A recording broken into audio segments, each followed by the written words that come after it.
Welcome back to the Puddin' Creek Rod Shop. Today's going to be big. Today's the day we stop messing around with repairs on the 1932 Ford frame and we start making some hot rod modifications.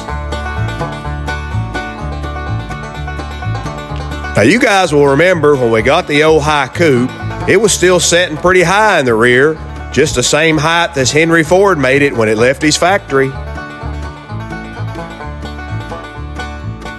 Now, a while back, I told you guys we could put this original 1932 Ford rear end right back in the Ojai Coupe. It wouldn't require any mods at all, just bolt it back in. Or we could do a little modifications, a little cutting and chopping, and we could put a 1940 Ford rear end in it. Now, you guys knew there wasn't no way I was putting the original rear end back in this hot rod. I mean, we're hot rodders, we're not restorers. Let's put the 40 Ford rear end in it.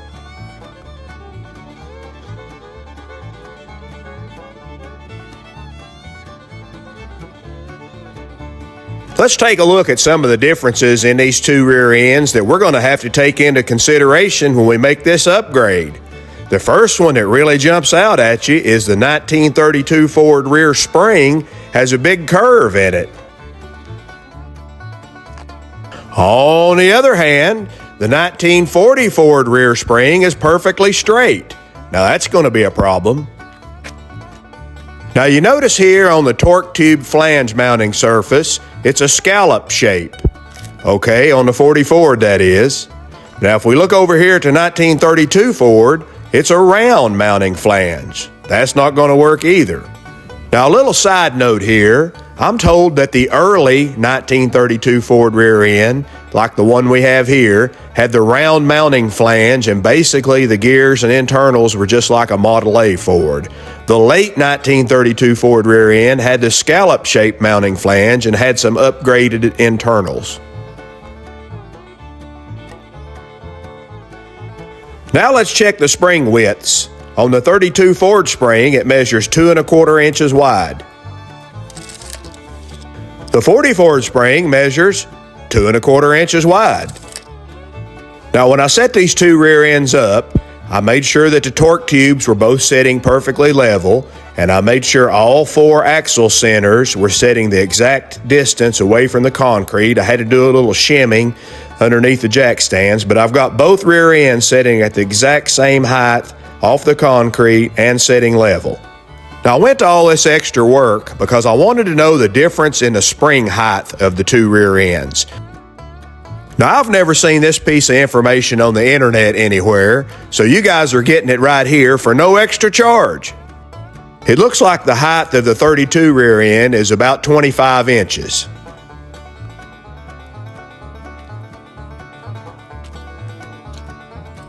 The 40 Ford rear end is about 23 inches.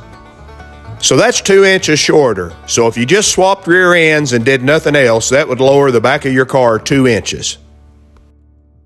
Now the next thing I want to check is the width of the rear ends. Now this is information you can find on the Ham or on the Ford barn. The only problem is it seems like not everybody's getting the exact same measurements. So I say let's settle it once and for all right here on this video. I mounted these two galvanized plates to the wheel mount surfaces of the hubs so we can pull a tape and get an accurate measurement.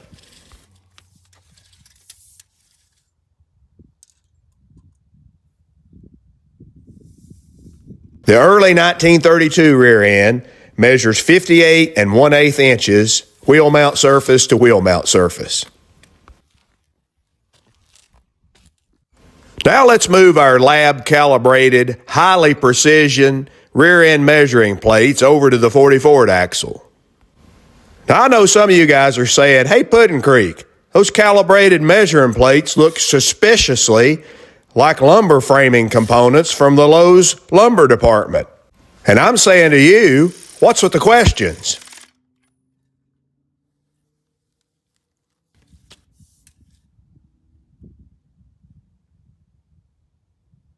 The 1940 Ford rear end measures 59 1/2 inches wheel mount surface to wheel mount surface. Now let's step inside the shop and take a look at the original 32 Ford rear crossmember. It looks like we've got plenty of room to flatten or pancake this rear cross member. It looks like there's 4 inches to the top of the frame, so we could flatten this thing by about 3 inches, leave room for the U-bolts, and that would drop the car 3 inches in the back. So if we could gain about 3 inches by pancaking the rear cross member, and then we're going to gain about 2 inches from switching out to the 40 Ford rear spring and rear end, that would give us about a 5-inch drop in the back. Now, 5 inches is not enough, and I'm not sure it will be. We can still reverse the spring eyes on the 40 Ford spring if we need to, and we can remove some leaves from the spring pack. When I tore this car apart, I put the rear spreader bar inside the body here. So let's get that out. We're definitely going to need that to get the frame braced up and get ready to start cutting this rear cross member.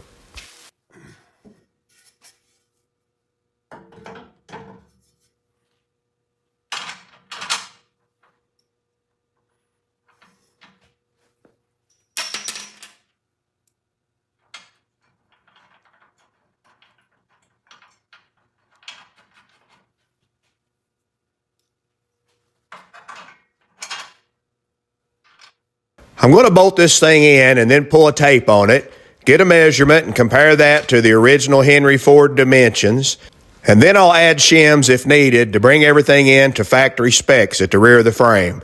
I'll be doing this as I brace up this whole frame. I'll be pulling everything in to factory specs before I cut the rear cross member out.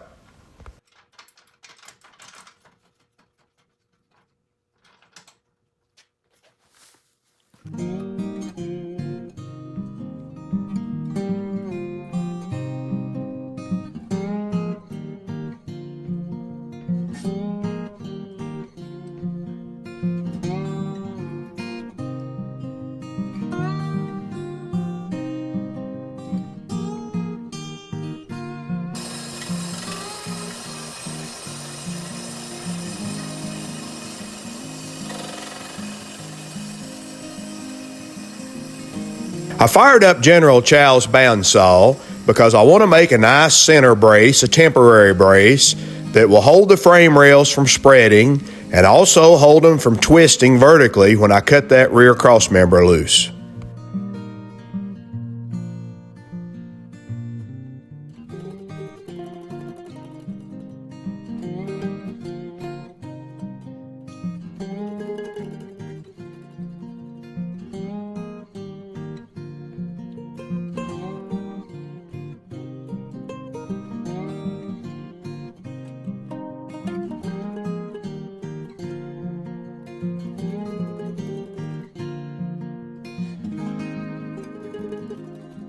I'm using the short pieces of angle iron to bolt inside the frame rails, and then I'll weld up 2 pieces of this square tubing in between them to set the perfect dimension for the width of the frame rail. Now the holes in the frame were pretty close to the blueprint dimension. This was only about a 1/16 of an inch off, so I used a big ratchet strap to crank the frame together a 1/16 of an inch before I weld this brace inside. One last check on the dimension. It's dead on.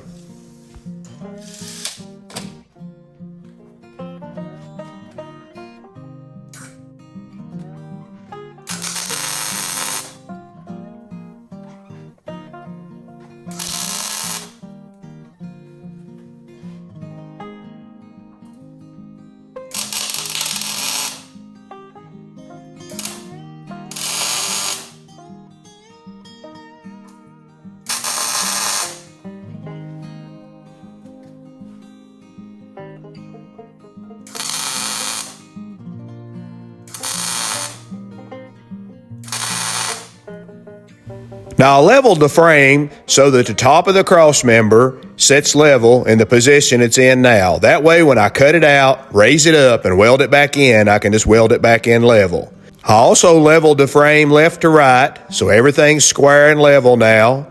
You can also see the square tubing brace, a temporary brace that I've got in between the frame rails. That's going to keep them from spreading and keep them from twisting vertically when I cut that rear cross member loose.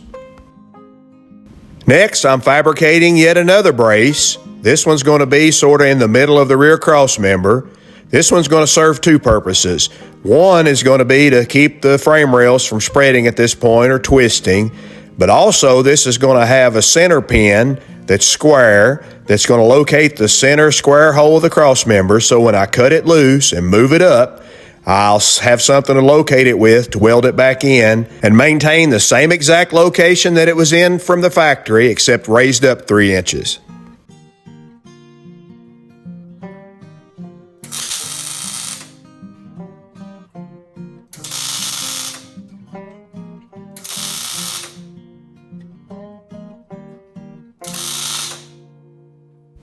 Now the bolt head on the bolt that holds the spring pack together is 1/2 inch square. The hole in the rear crossmember that bolt head goes into, again, is 1/2 inch square. So I'm going to use a piece of 1/2 inch square solid steel stock to make the locator pin. I want to make sure the locator pin is perfectly plumb in both directions before I weld it to the cross brace that's on the bottom. I just use a couple of magnets to hold it in place until I can get it tack welded.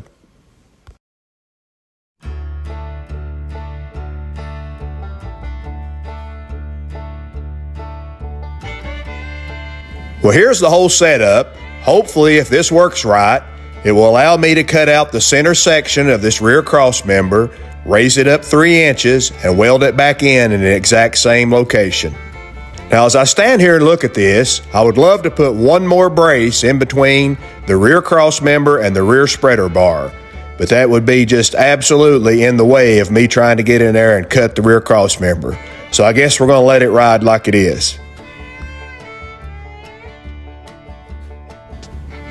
All right, up front here, I've got plenty of room, so why not add a quickie X brace, K brace, whatever you want to call it. Just a little extra quickie bracing. It's not going to be in my way, and it's not going to take 5 minutes to stick it in there, so why not?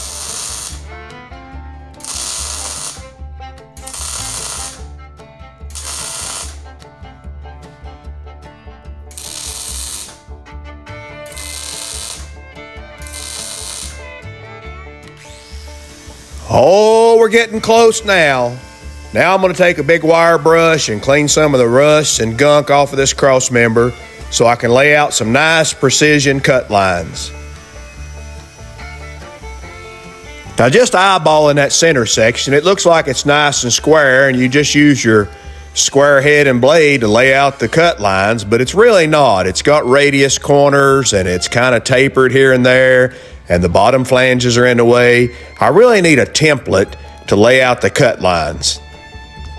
So real quick, I made up this cardboard template. I cut a 1/2 inch square hole directly in the center of it. Then I put it in a sheet metal brake and bent the edges over. Now I'm using my little Diacro tabletop shear to trim it to size. I'm just test fitting it on the crossmember and then going back and forth and trimming it to final size.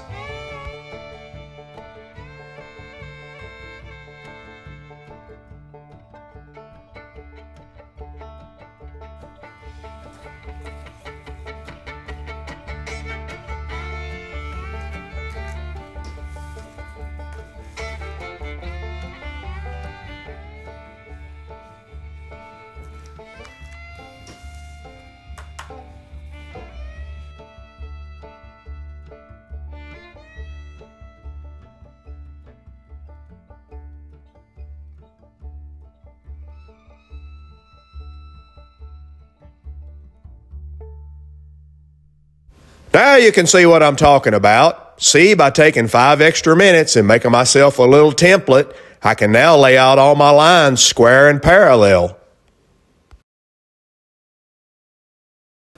Let's double check everything real quick and just see if it's sort of coming out even. This doesn't have to be exact, but I'd like for it to be at least in the ballpark. We're trying to build a high quality hot rod here.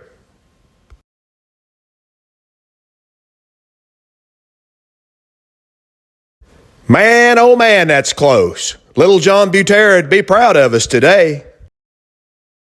Now, I'm super satisfied with this whole layout, except for these front cut lines. They came out just a little too close to my U-bolt holes. So I want to taper those out just a little bit, but I want to leave the top and the back lines square and parallel just like they are. But these front ones we're going to do a little slight modification on. So I'm going to use this orange striping tape, and I'm going to pick that top line up just like it is because I want to leave it. And then I'm going to taper that line down to give myself some more meat on either side of these U-bolt holes. Now I like the look of that on the left-hand side, so let's repeat it on the right-hand side. Same song, second verse. Here we go.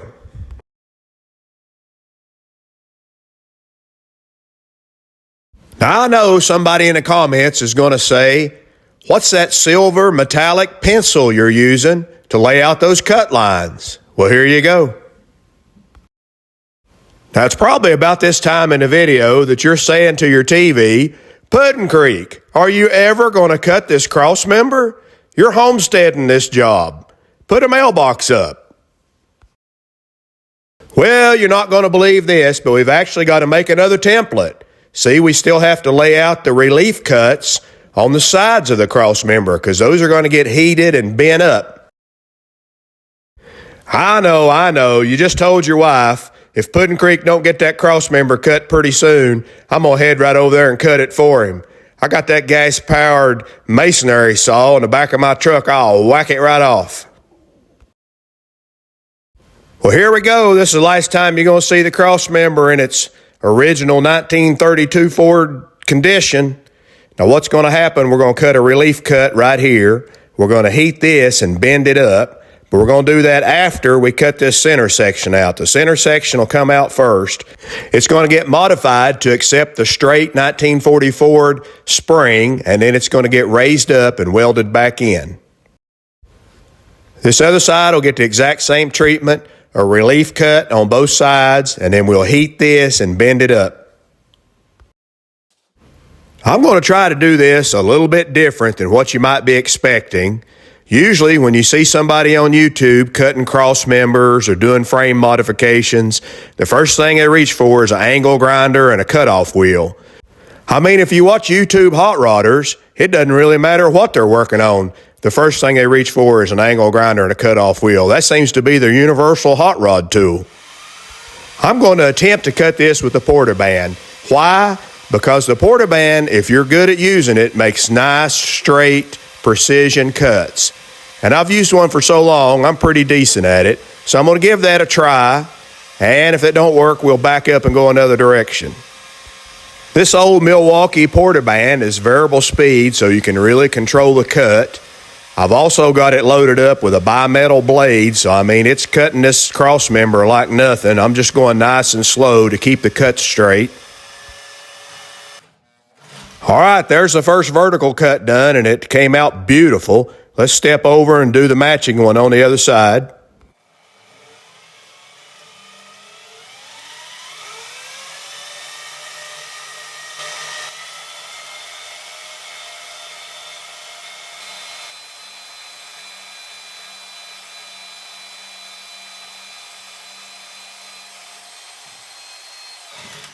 Both cuts come out absolutely perfect. So far, so good. Now I've stepped around inside the frame rails. I'm working on the back side of the cross member. I want to make these vertical cuts.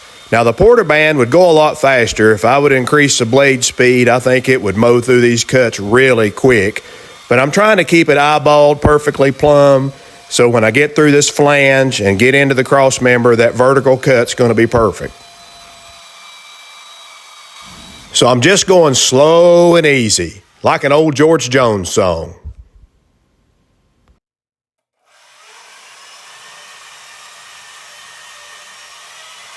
Now this porter band is cutting beautifully and staying right on the line. The only problem I'm seeing so far is I can't go very deep into the back side of this cross member because the bottom of my saw is hitting that cross brace I put in. I knew that would be a problem. I'll move up and make the top cuts, cut down as far as I can that direction.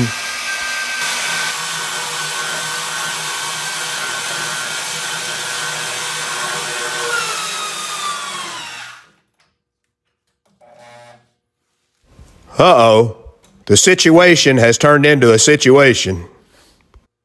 It was cutting beautifully, and I kind of felt a pop in the frame. I think I cut through, and I guess the spring pressure of that cross member kind of released, and it's got the saw blade bound up and pretty much stuck.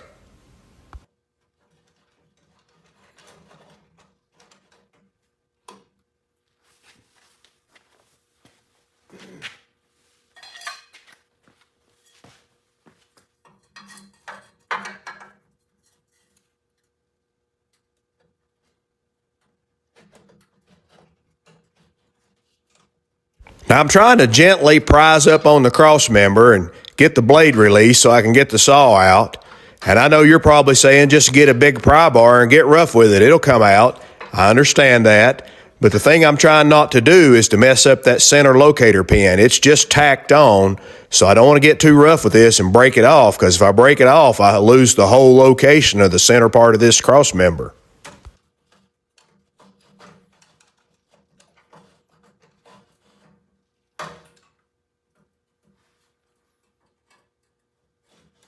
So then I get the bright idea. I sawed myself into this jam. Maybe I can saw myself back out.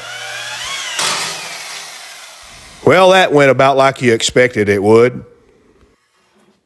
You guys ever have days like this, or is it just me? I guess there's just one thing left to do. I think the portaband blade is so thin it's leaving such a tiny saw kerf that there's really no clearance for anything to happen once the frame springs just the tiniest little bit. It binds the blade up. So I'm going to go back through the cuts with the cutoff wheel, which will widen them out and give me a little clearance to work with.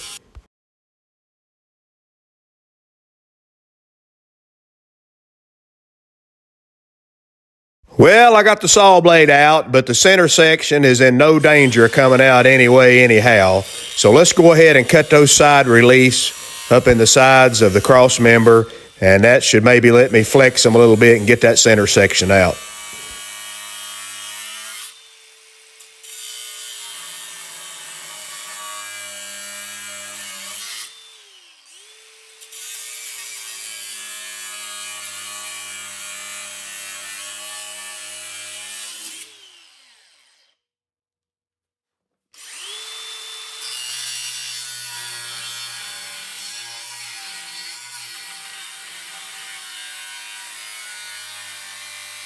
Well, there it is. It's out. Looks like it came out nice and clean. No big deal. The thing that concerns me is my locator pin still where it's supposed to be? And it looks like it is. I don't see any problems with that. My second concern is with the frame rails springing in. I mean, did they spring in 1/8 of an inch or 1/2 inch? So for just a real quick check, I put the original 32 Ford gas tank back on it, put 2 bolts in one side, and then come over here and looked at the bolt hole on the other side. It's off about 1/8 of an inch. It's no big deal. They've barely sprung in. I've got a fix for that, so that's kind of a relief. That's not a big deal at all.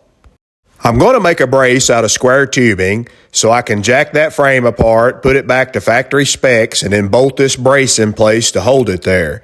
And to make sure it's perfect, I'll set it up on the Bridgeport mill, and I'll dial the holes off so they'll be the exact dimension to meet the original blueprint from Henry Ford.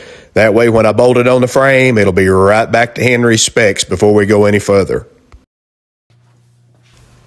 Now, these are called mill jacks. They're machine flat on the bottom side so they don't mess up the milling machine's table. And they're used to go under the tubing there to support it, and that way when I'm out here in the air drilling a hole, there won't be any flex. These mill jacks will hold it from flexing. Now, the 2 holes in that frame are going to be a wider dimension than my milling machine table has travel. So the way to cure that, I'm going to drill a reference hole in the middle of this piece of tubing. Then I can dial out from that center hole out to one end and drill the hole where it's supposed to be, and then move the tubing over in the vise, pick up my reference hole again, and dial out to the other end. That should give me a pretty exact dimension between the 2 holes.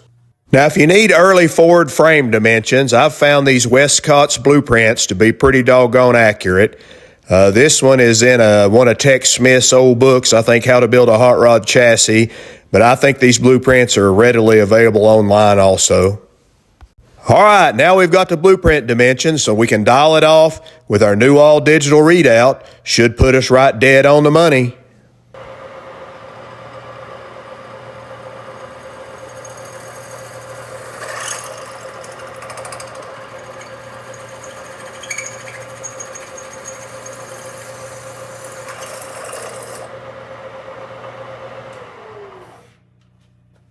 So I took the porta pair and spread the top of those frame rails just a tiny little bit, like an eighth or 3/16 of an inch. And then I bolted the new brace we just made in with the blueprint dimensions drilled into it. Bolted that on there, and that put us right back to Henry Ford's original specifications. It was about this time that the little woman showed up.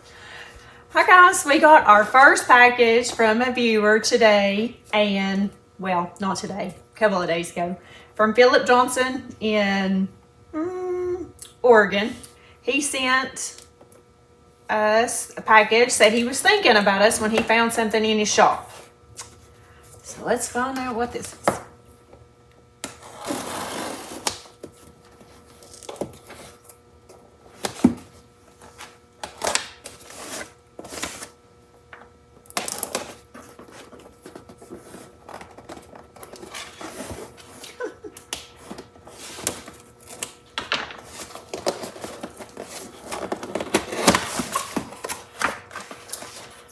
Says, Dear Pudding Creek, I thought that you might enjoy this. Love the show. Love the old Fords. Thank you, Philip Johnson.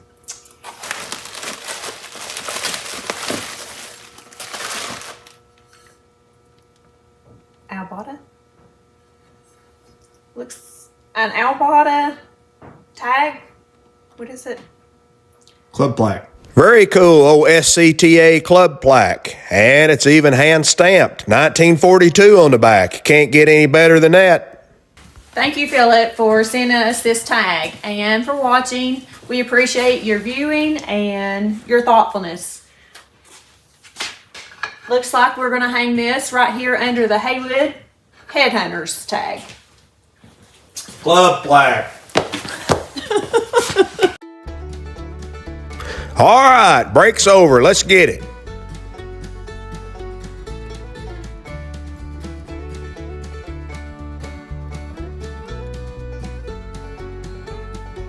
We're tired of messing around. We're going to put the rosebud torch tip on this and start slinging heat.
So I get it where it's perfectly level, but as it cools off, it starts drawing in one direction. So I have to keep tweaking it to maintain levelness. Like John Prine said, we want to be level on the level.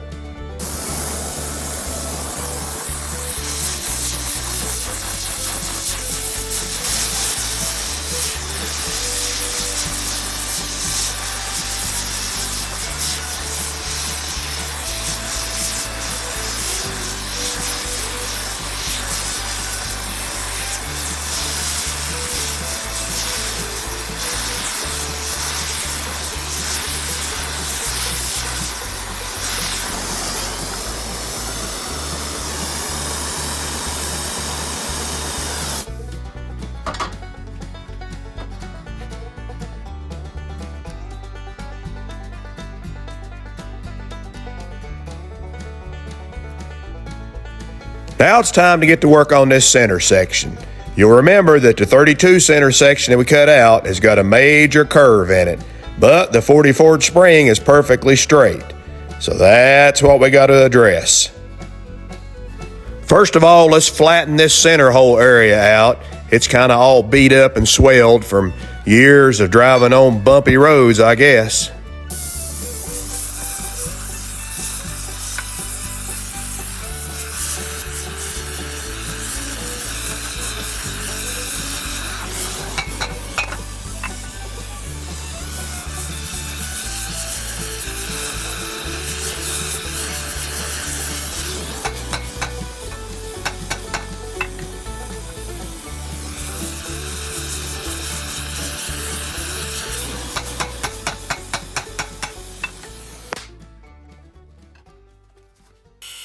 So I get the top all nice and flat. Now it's time to modify this thing. The first thing I'm going to do is make a series of relief cuts. I've got to get a straight spring in this curved crossmember section. I'm going to leave the backside curved. I'm not going to mess with that. But the front side, I'm going to make these relief cuts in it, and then I'm going to heat it up and straighten it out and make enough width for the straight spring to go in there.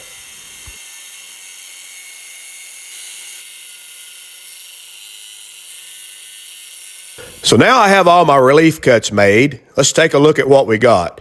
You remember this is a curved crossmember, but we've got to put a straight spring in it. That spring is 2 1/4 inches wide. So I made myself a little template here. This would be a straight 2 1/4 inch wide spring. Now you can see it doesn't fit in there, but it's really not that far off. I mean, it doesn't like a whole lot. It touches here in the center, and it touches on either side a little bit. I mean, it's not drastically different. So what I did is I moved right up here on the flat side, and I made a relief cut past the radius. So I'm just dealing with the flat sections, not the radius. Then I put relief cuts in the corner of the radius. Then on the bottom side, I put a relief cut right down the center of the peak of this bottom radius. Now that'll allow me to heat all that up and move that out to where the center section is straight. That's the plan anyway.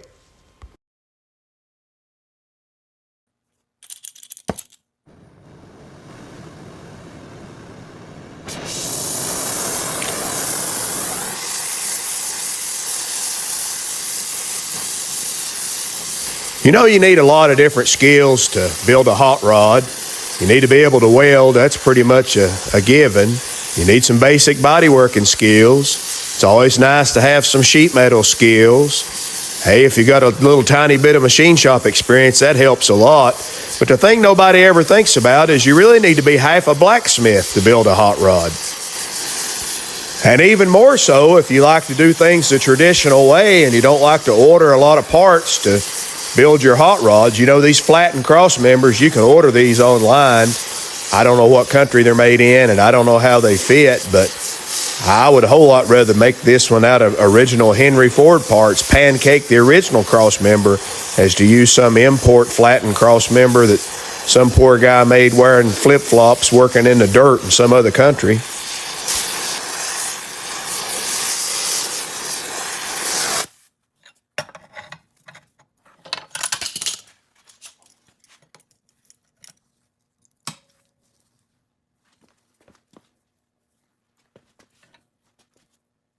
Now, to do this efficiently, you really need 2 people. You need one guy holding the torch and one guy working the clamps, but today it's just me, so we're going to do it the best way possible. You can see what I'm trying to do. I'm going to heat this thing up, keep it cherry red, and then I've got a piece of flat scrap steel there mounted on top of it, and I'm going to add clamps and slowly pull all that curve out and pull it right up flat. Hopefully when we get this done, it'll all come out perfectly flat on that side, or pretty close to it.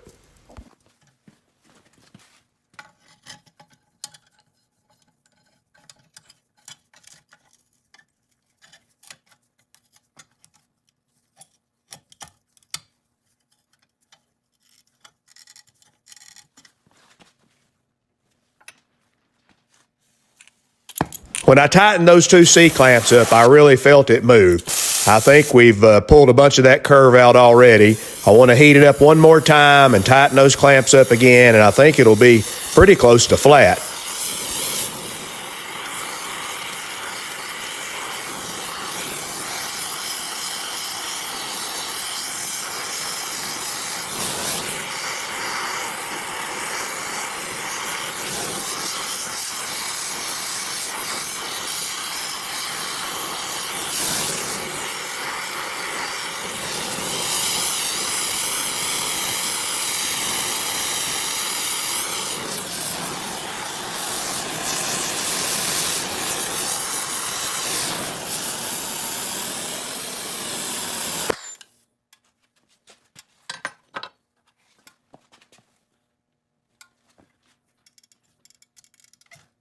All right, I think we got it. Look at that relief cut up in the center, how it pulled open, and then the relief cut there on the bottom, how it closed up. You can see, I'll bring you around front here and let you see. If you look at it from the front, look at that top relief, how much that's spread and opened up. See, it's got rid of almost all that curve. Let's take it outside and see if it now fits the 44 straight spring.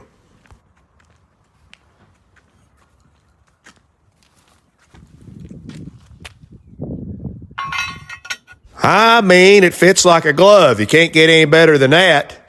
I do notice the square hole in the center is going to need to be shifted about 1/4 of an inch. That's no big deal. We can do that.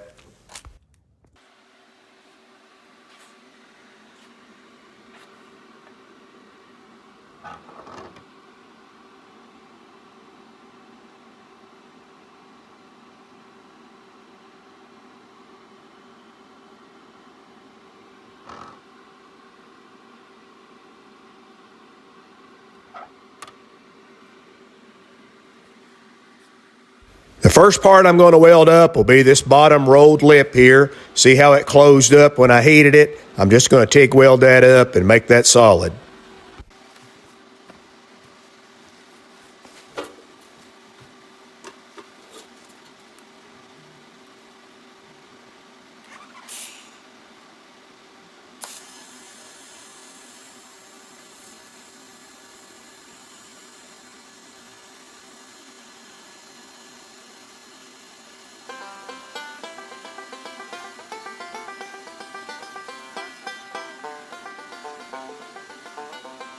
Well, friends and neighbors, here's where we're at. I still need to shift that square center hole 1/4 of an inch, and then the center section will be completely done and be ready to weld back up between the two side sections. The side sections are heated and bent up where they're going to go. I have those two pie cut areas on the front and the back, 4 altogether, that I'll need to weld a little wedge-shaped piece in there. And then we're going to have a pancaked rear cross member. Man, I'm excited to get that 44 rear end under here and to see how much it lowers the car when I get the body on it.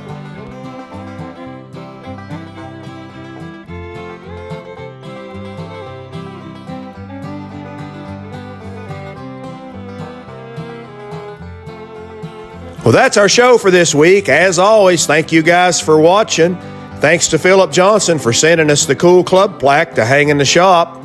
If you enjoyed the show, leave us a comment and let us know. If you didn't enjoy the show, leave us a comment and let us know that too. We won't get mad at you. Now that the show's over, get up off the couch, get out into the shop, get some work done on your own project. Meet us back here at noon Monday to see what we've got done on the Ojai Coupe, or what kind of rabbit hole we went down that's kept us from getting anything done on the Ojai Coupe. And don't forget to subscribe if you hadn't already.